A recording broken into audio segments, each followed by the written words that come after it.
video on why I like the harmonica. This is a 10-hole standard diatonic harmonica, which diatonic points to one of its limitations. It's only the notes in the key of C, and not even those. The bottom 4 or bottom 3 or 4 holes are a chord, or rather 2 chords. If you blow in, you get a C chord. If you blow back, if you draw the air in, you get a C chord. And the top 2 octaves are a scale in the key of C.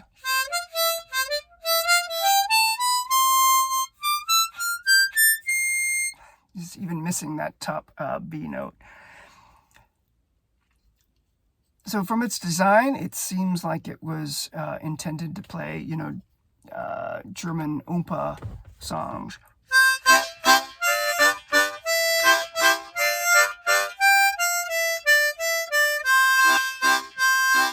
Stuff like that. I mean, just from the design of it.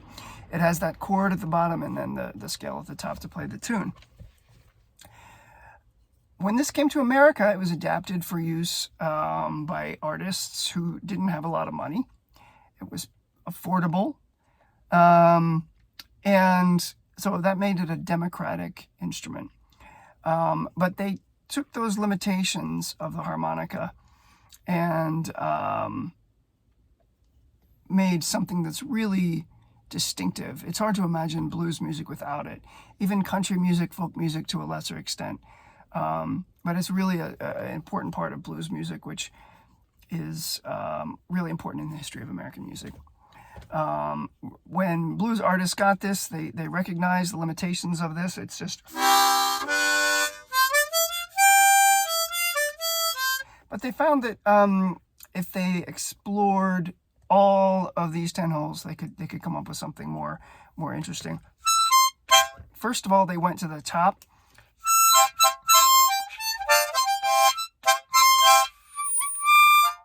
Uh-oh, what was that? Sometimes the notes don't really come out right. Sometimes if you're drawing a note on the bottom, it can...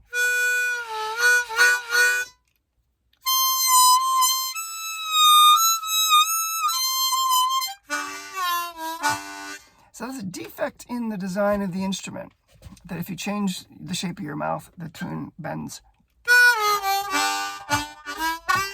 And so they took that and they kind of built on that, and they took it from a fault to really the defining characteristic of what harmonica sound should be.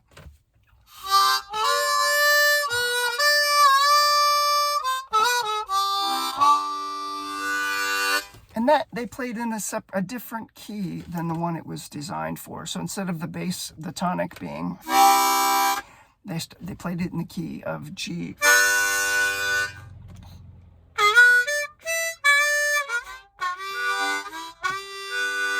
So those two characteristics of expanding what the harmonica was meant to be, or what it was designed to do, taking it more to its limits and incorporating those defects, the draw, the bending in the draw and the blow notes at the top.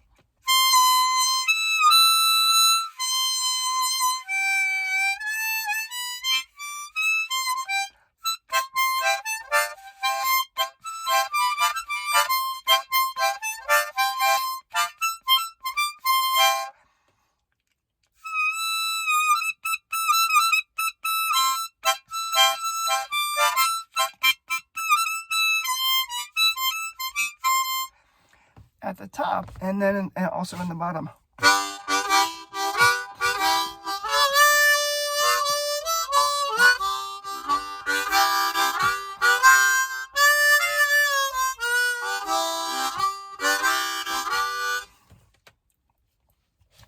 So they took a simple instrument that you don't have much knowledge, you don't need much knowledge in order to play it,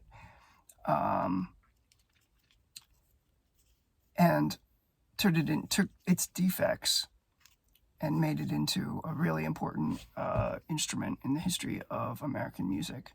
Really contributed. And, I might just be poetic in liking that the defect becomes the defect, which is the bending of notes, becomes characteristic to harmonica sound in music, in blues.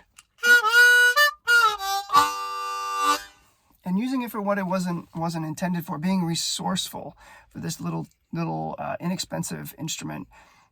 People who did not have a lot of money were able to go on and earn a living, starting with this little relatively inexpensive instrument. And it's kind of the beauty of it. It's democratizing, and allowed people to not only just people to have music in their pocket in a time before iPhones, when we have music in our pockets all the time. This allowed everybody to do that, but also some people to really expand beyond what it was intended to do and rise and create really amazing music by incorporating the defects and so it's really spectacular. It's a little instrument and it's fun to play. So just some thoughts for today. Thanks.